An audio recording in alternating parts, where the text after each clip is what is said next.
Naitwa Jackson Rioba Kangoe. Nagombea, nimeomba ridhaa ndani ya Chama cha Mapinduzi kugombea ubunge jimbo la Tarime mjini. Hii ni mara ya pili nagombea. 2020 niliomba ridhaa, wana CCM walinipa ridhaa, lakini taratibu za Chama cha Mapinduzi kinaeleweka. Kwa jina langu alikupendekezwa na vikao mahususi.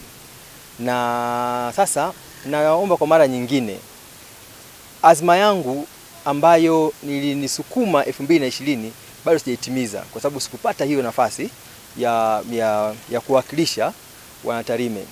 Najua wagombea wako wengi wazuri wenye uwezo, lakini mzuri zaidi huwa ni mmoja tu ambaye anapatikana, na wanaamua nani aende mbele. Taratibu za Chama cha Mapinduzi kinaeleweka. Kuna vikao kwa maana ya wajumbe, na hiyo inatokana na nini? Baada sasa ya sisi kuchukua fomu tukarudisha, vikao vikafanyika, haya mambo mengine yote yataendelea. Lakini naamini kabisa bado chama bado jimbo letu la mjini lina mahitaji mengi sana, makubwa yamefanyika.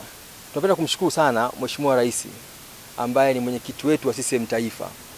Mambo mengi yameshafanyika ya kijamii, tukiangalia hospitali, tukiangalia mashule, tukiangalia mambo ya kijamii, barabara, vingi sana vimeletwa hapa na vimeweza kuwa chachu. Na hata tukiangalia leo Chama cha Mapinduzi hakina wakati mgumu sana kugombea hapo mbele, endapo atapatikana mgombea anayehitajika na wanachama wa Chama cha Mapinduzi. Kwa hiyo mimi niseme tu, nimeomba ridhaa hii nikiamini kabisa nia, uwezo wa kuitumikia jimbo la Tarime mjini ninao, na nitafanya hivyo. Umesema leo tuna soko, leo tuna barabara, maji leo tunasikia yanafika, lakini tuna kitu ambacho tunahitaji saa hizi, stendi. Stendi ambayo tunayo ni ndogo sana. Lakini haya yote, mimi nataka niwaambie waandishi wa habari, haya yote ambayo tunayafanya leo hii sisi kama wagombea, lengo letu ni moja tu. Kuna ilani ambayo tunaenda kuitekeleza. Mimi nitapopendekezwa kuwa mgombea wa Chama cha Mapinduzi, nitazunguka na ilani. Lakini pamoja na kuzunguka na ilani, lazima kama kiongozi ujiongeze, utoke nje ya box wanasema. Yale ambayo yamefikiriwa, ambayo yana kutekelezwa ndani ya ilani ya Chama cha Mapinduzi, kama mgombea sasa natoka nje ya box kuangalia mengineyo ambayo mahitaji. Maana mimi na kata 8. Ndani ya kata 8 hizi kuna vitu vingi sana na changamoto zinatofautiana kila kata.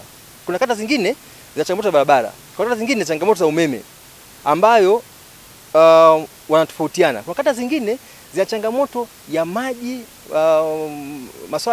masuala ya afya, umeona Kwa sio kila kata zina changamoto ambazo zinafanana. Ndio maana nasema kwamba ni lazima utoke nje ya box ukifikiria kwamba ile ilani ambayo imewekwa, sababu ilani ni pana.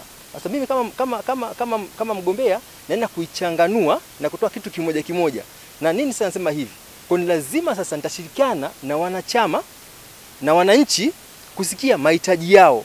Na hapo sasa ndipo tunaenda kutengeneza sasa ilani yetu ndogo ndani ya jimbo letu Tarime mjini, na kufikiria kwamba tuna hichi na hichi na hichi. Tunaanza na kipi sasa kata hivyo vyote ambavyo vipo.